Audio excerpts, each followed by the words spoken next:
जब भी वोट दिया गया था सिर्फ खेलने को। अब मैं फिर से ये आपको करके बताता हूँ। वाटरमेलन पे देखेंगे, हमने वाटरमेलन पे वोट दिया, देखिए पर्ची किसका आया यार, ये कौन है? फिर से आप तरबूज पे वोट देंगे, ये देखिए हमने फिर से तरबूज पे वोट दिया। देखिए इसमें से वापिस से क्या हुआ, इसने वापिस तरबूज का वोट चोरी कर लिया। हा जो व्हिडिओ तुम्ही आता पाहिलात हा कुठला विज्ञान प्रयोगाचं प्रदर्शन नव्हतं। हा व्हिडिओ होता दिल्लीतील कोर्टासमोर काही सुप्रीम कोर्टातील वकिलांनी ईव्हीएम कसे हॅक केलं जाऊ शकतं हे दाखवण्यासाठीचा केलेला एक लाईव्ह प्रयोग होता।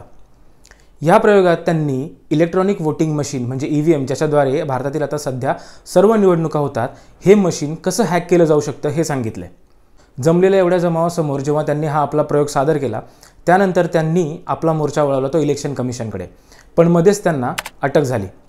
ही अटक झाली आणि काल दिवसभर नॅशनल मीडियामध्ये याची चर्चा होती। गोदी मीडिया सोडा इतर मीडियामध्ये, मराठी मीडियाने याची इतकी दखल घेतली नाही, पण हा विषय अत्यंत गंभीर आहे।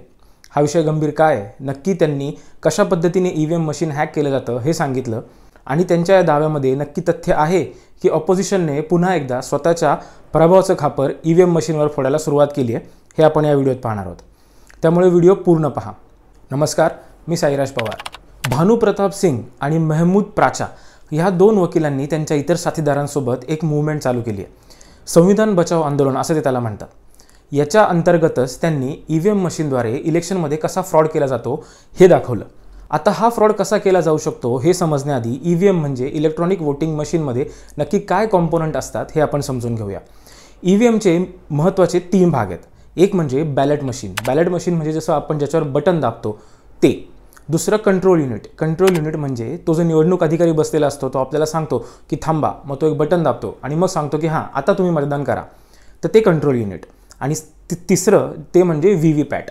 व्हीव्हीपॅट म्हणजे voter verified paper audit trail, म्हणजे तुम्ही ज्या चिन्हाचं बटन दाबले त्याच चिन्हाला मतदान केले हे सांगण्यासाठी एक पेपर तुम्हाला दाखवला जातो, म्हणजे त्या मशीनमध्ये दिसतो, ते व्हीव्हीपॅट। आता यांनी इथं सांगितलं की तुम्ही व्हीव्हीपॅटमध्ये कसा घोळ करतात। मुळात मुद्दा असा आहे की भारतातील सगळ्याच इलेक्शन ह्या ईव्हीएमवर होत नव्हत्या। सुरुवात आधी बॅलेट पेपरवर इलेक्शन होत होत्या आणि 2004ची सार्वत्रिक निवडणूक जी झाली ती पहिली निवडणूक होती जिथं भारतभर पहिल्यांदा ईव्हीएमचा वापर केला गेला। त्यावेळेला व्हीव्हीपॅट अस्तित्वात नव्हतं। त्यावेळेस आपल्याला कळत नव्हतं की आपण बटन जे दाबतोय त्यालाच मतदान जाते, तेव्हा फक्त आपण बटन दाबायचो, लाल कलरची लाईट लागायची आणि आवाज व्हायचा। मग ही जी एक अपारदर्शकता होती ही घालवण्यासाठी व्हीव्हीपॅट इंट्रोड्यूस केलं। व्हीव्हीपॅटचा पहिल्यांदा वापर केला 2013 मधल्या मिझोरमच्या विधानसभा इलेक्शनमध्ये। आता हे व्हीव्हीपॅट यासाठी इंट्रोड्यूस केलं होतं की लोकांच्या मनात शंका राहू नये की बाबा आपण जर एका पक्षाला मतदान दिले तर त्याच पक्षाला आपलं मतदान जाते हे आपल्याला त्या जी चिठ्ठी येते त्या चिठ्ठीवर कळत होतं, त्याच्यावर ते चिन्ह दिसायचं। सुप्रीम कोर्टातील ह्या वकिलांच्या मते ह्या व्हीव्हीपॅटमध्येच घोळ केला जातोय। कसं ते आपण समजून घेऊया। त्यांच्या मते व्हीव्हीपॅटमध्ये 2012 साली जी काच लावली जायची, म्हणजे आपण बाहेरून पाहताना आपलं आतलं चिन्ह दिसावं, आतला कागद दिसावा म्हणून मध्ये जी काच असायची ती सफेद रंगाची होती, पारदर्शक होती, त्यातून आपल्याला दिसायचं आतलं कुठलं चिन्ह आहे। आणि त्यानंतर तो जे चित्र असायचं ते 15 सेकंद राहायचं, म्हणजे तो कागद व्हीव्हीपॅट हा 15 सेकंद तिथे असायचा, त्यानंतर तो तुटायचा। 2017 मध्ये याच्यात एक बदल झाला, तो असा की ती काच काळ्या रंगाची झाली, अपारदर्शक झाली आणि त्याचबरोबर 15 सेकंदाचा अवधी 7 सेकंदांपर्यंत आला। इलेक्शन कमिशनने याला कारण असं दिलं की वेळ वाचावा म्हणून आणि त्याचा जास्त वेळ जाऊ नये, इलेक्शन पटापट व्हावं म्हणून। मुळात ईव्हीएमचा उद्देशच हा इलेक्शन ह्या पटापट आणि सोप्या व्हाव्यात म्हणून आहे। आता येऊया या सुप्रीम कोर्टातील वकिलांचं काय म्हणणं आहे। या वकिलांनी जे ईव्हीएम मशीन आणलं होतं ते मशीन इलेक्शन कमिशनचं नव्हतं। यांचं जे मशीन होतं हे यांनी स्वतः डेव्हलप केलेलं ईव्हीएम होतं। ह्या ईव्हीएममध्ये त्यांनी अशी सेटिंग केली होती की समजा एका पक्षाला जर वोट दिलं तर ते वोट त्याच पक्षाला जात होतं, परंतु जी पेपरची ट्रेल यायची म्हणजे जो कागद यायचा त्यानंतर समजा जर त्याच पक्षाला मतदान दिलं तर दुसरा कागद न येता आहे तोच कागद पुढच्या मतदाराला दाखवला जायचा। म्हणजे एक्झाम्पल असं घ्या, समजा मी जर काँग्रेसला मतदान केले तर तिथे हाताचा पंजा आलाय, पण माझ्यानंतर माझा भाऊ आला, त्याने सुद्धा काँग्रेसला मतदान केलं, तर तिथं मात्र काँग्रेसचा मी जो वोट केलेला जो कागद असायचा तोच राहील, दुसरा कागद येणारच नाही। आणि समजा ती व्हीव्हीपॅट ओपन करून जर आपण पाहिली तर तिथे आपल्याला दिसेल की माझ्या भावाला तर दिसणार आहे की काँग्रेसला मतदान केलं आहे, पण तिथे ॲक्च्युली कमळाचं चिन्हाचा एक कागद बाहेर आला असेल. हे यांनी तयार केलेलं. आता तुम्ही म्हणाल की हे मशीन त्यांनीच तयार केले, त्यांनी त्याच्यात प्रोग्रामिंग केले, मग याच्यात इलेक्शन कमिशनचा काय दोष? हे तर असं कुणीही बनवू शकतं. त्यांचं म्हणणं असं आहे की 2017 साली जेव्हा इलेक्शन कमिशनने सगळ्या ऑपोजिशन पार्टींना असं चॅलेंज केलं होतं की इलेक्ट्रॉनिक वोटिंग मशीन हॅक करून दाखवा, त्यावेळेस त्यांनी त्यांची मशीन ठेवली आणि त्याला एक्सटर्नली हॅक करायला सांगितलं, म्हणजे रिमोट कंट्रोलद्वारे, म्हणजे बाहेर बसून तुम्ही हे मशीन हॅक करून दाखवा. यांचा आक्षेप असा आहे की तुम्ही ते मशीन आधीच मॅन्युप्युलेट केलं असेल तर, आणि यावर इलेक्शन कमिशनकडे हेच उत्तर आहे की तसं होणार नाही, आम्ही त्याची काळजी घेतोय. आणि या संस्थेचा आणि ह्या वकिलांचा आक्षेप इलेक्शन कमिशनवरच आहे. त्यांचं असं म्हणणं आहे की तुम्ही त्या इलेक्शन मशीन ज्या आहेत, EVM मशीन, ह्या आमच्याकडे द्या, 50 सॅम्पल मशीन आमच्याकडे द्या, आम्ही ते तुम्हाला हॅक करून दाखवतो. मग तुम्ही म्हणाल की ते घेतल्यानंतर तुम्ही त्याच्यात काही मॅनिप्युलेशन कराल आणि कसंही त्याच्यामध्ये वेगवेगळ्या गोष्टींनी हार्डवेअर किंवा सॉफ्टवेअर इंट्रोड्यूस करून त्याला हॅक करू शकता. याच्यात इलेक्शन कमिशनचा काय दोष? इथे आपण एक गोष्ट लक्षात घेतली पाहिजे की इथे तुम्ही आणि मी, आपण इलेक्शन कमिशनवर 100% विश्वास ठेवतोय, जो विश्वास या सुप्रीम कोर्टातील वकिलांचा आणि विरोधकांचा नाही आहे. आता आपण महत्त्वाच्या मुद्द्याकडे येऊया की अशी परिस्थिती येण्याचं कारण काय. म्हणजे दोन पद्धतीने हॅक होणारी यंत्र जे रिमोट कंट्रोलद्वारे बाहेरून हॅक होऊ शकतात आणि मुद्दाम यंत्रच स्वतः आधीच हॅक केलं असू शकतं. ह्या दोन भिन्न गोष्टी आहेत. आधी इलेक्शन कमिशनने जेव्हा 2017 साली चॅलेंज दिलं होतं ते एक्सटर्नली हॅक करण्यासाठीचं होतं. इंटरनली इलेक्शन कमिशनने अजून कोणतंही EVM कुठल्याही ऑपोजिशन पार्टीला हातात दिलेलं नाही आहे की हे घ्या आणि हे हॅक करून दाखवा.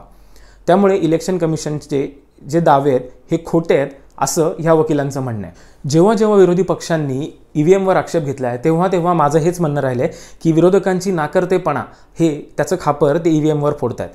पण तसं जर असतं तर 2008 साली LK अडवाणींनी देखील हेच केलं होतं. म्हणजे भाजप जेव्हा विरोधात होता तेव्हा भाजपने सुद्धा EVMवर आक्षेप घेतला होता, तर काँग्रेस आता घेते.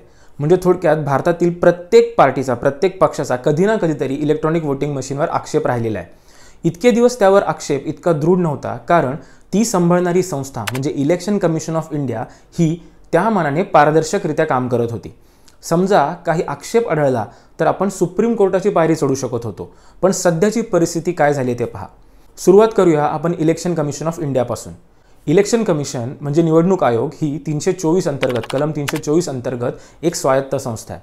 पण गेल्या काही वर्षातील वागणं पाहता, त्यांचे निर्णय पाहता, त्यांचे इलेक्शन घेण्यामध्ये असलेली दिरंगाई पाहता आणि सध्याचे शिवसेना कोणाची हा एक जळजळीत निर्णय पाहता तुमच्या असं लक्षात येईल की इलेक्शन कमिशन ऑफ इंडिया ही काही स्वायत्त संस्था राहिली नाही, ते सरकारचं एक प्यादच बनलं आहे.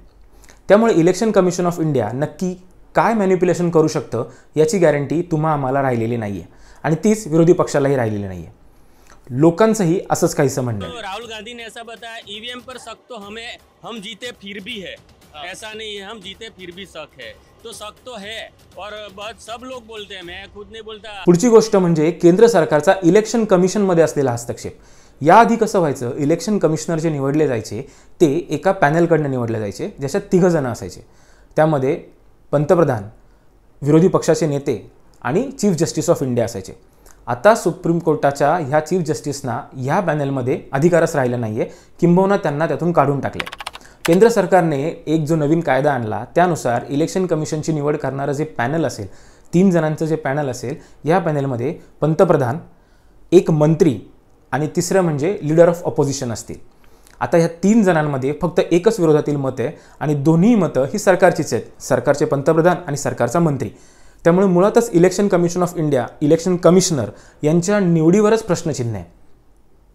आणि जर त्यांची निवड ही पूर्णपणे सरकारवर अवलंबून असणार आहे तर ते जे आधीच सरकारी नोकर आहेत ते काय सेवा करतील आणि कोणाची सेवा करतील हे तुम्हाला वेगळं सांगायला नको. पुढचा आक्षेप हा सुप्रीम कोर्टाच्या वागण्यावर आहे.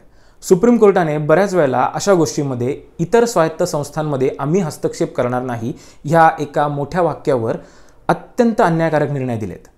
महाराष्ट्राच्या विधानसभा अध्यक्षांच्या अधिकारामध्ये हस्तक्षेप न करण्याचा निर्णय जेव्हा सुप्रीम कोर्टाने दिला त्यावेळेला कदाचित सुप्रीम कोर्टाला हे माहीत नसेल का की विधानसभा अध्यक्ष हे भारताच्या स्वातंत्र्याच्या इतिहासापासून प्रत्येक वेळेस हे विरोधी पार्टीबरोबर दुजाभावच करत आलेत. त्यामुळे त्यांचा निर्णय हा सत्ता पक्षाकडेच जास्त असेल हे सुप्रीम कोर्टाला माहीत नाही का? सुप्रीम कोर्टाला या सगळ्या गोष्टी माहिती आहेत, पण सुप्रीम कोर्ट कायद्याचा आधार घेऊन ह्या दोघांमध्ये व्यवस्थित डिफरन्शिएट करतं आणि कुठल्या गोष्टीत हात घालायचा आणि कुठल्या गोष्टीत हात घालायचा नाही हे सुप्रीम कोर्ट आता चांगलं ठरवायला लागले. सगळ्यात महत्त्वाचं म्हणजे ह्या इलेक्शन कमिशनच्या निवडीचं हे जे पॅनल आहे हे सुप्रीम कोर्टाने काही दिवसांपूर्वीच ठरवलं होतं आणि त्याच्यामध्ये चीफ जस्टिस ऑफ इंडिया असणार हे सुप्रीम कोर्टाने स्वतः सांगितलं होतं. पार्लमेंटमध्ये सरकारने सुप्रीम कोर्टाचा हा निवडाच पूर्ण बदलून टाकला आणि CJIला यातून बाहेर काढलं. त्यामुळे सुप्रीम कोर्ट याच्यामध्ये काय करू शकतं हे तुम्ही समजूच शकता. त्यामुळे जेव्हा election commission of India, chief justice of India, supreme court हे सगळे जेव्हा हतबल दिसत आहेत त्यावेळेला विरोधी पक्ष आणि विरोधी पार्टी ह्या सगळ्यांना या बाबतीमध्ये ॲक्शन घेणं गरजेचं आहे. एक गोष्ट जरी खरी असली की ते EVM इलेक्शन कमिशन ऑफ इंडियाचं नव्हतं आणि त्यांनी स्वतः बनवलेलं होतं, पण इलेक्शन कमिशन ऑफ इंडियाला 2019 साली स्वतःची 19 लाख EVM मशीन्स गायब झालीत याचं अजूनही उत्तर देता आलेलं नाही आहे. त्यांच्या म्हणण्यानुसार स्टेट इलेक्शन कमिशनसुद्धा EVM खरेदी करतं, त्यामुळं त्याचा पूर्ण डेटा इलेक्शन कमिशन ऑफ इंडियाकडे नसतो. आता हे हास्यास्पदच आहे. अनेक राजकीय पत्रकार, राजू परुळेकर असतील, त्यानंतर वकील प्रशांत भूषण सारखे व्यक्ती असतील, या सगळ्यांनी विरोधी पक्षांनी मिळून एकत्रितपणे बॅलेट पेपरवर इलेक्शन घ्यावी अशी मागणी करावी आणि त्याशिवाय आम्ही निवडणुकीला सामोरं जाणार नाही अशी मागणी सरकारकडे करावी किंवा इलेक्शन कमिशनकडे करावी अशी भूमिका घेतली. आता विरोधी पक्ष यातून काय घेत आहेत आणि पुढे कसे जात आहेत हे पाहण्यासारखं असेल. तुम्हाला काय वाटतं, EVMमध्ये खरंच घोटाळा होऊ शकतो का? हॅक केलं जाऊ शकतं का? आणि ह्या घटनेबद्दल जे त्यांनी लाईव्ह डेमॉन्स्ट्रेशन केले या बाबतीत तुम्हाला काय म्हणायचं आहे? इलेक्शन कमिशनने समोर येऊन व्यवस्थितरित्या त्यांना त्यांच्या मागणीनुसार 50 EVM दिल्या पाहिजेत आणि त्या हॅक करता येतात का हे चेक केलं पाहिजे का? हे तुम्ही मला कमेंट बॉक्समध्ये नक्की सांगा. व्हिडिओ आवडला असेल तर लाईक करा, शेअर करा आणि लोकशाही वाचवायच्या या प्रयत्नामध्ये छोटासा हातभार जो मी लावतोय त्याच्यात तुम्हाला जर मला सहकार्य करायचं असेल तर या चॅनलला नक्की सबस्क्राईब करा. धन्यवाद. जय महाराष्ट्र.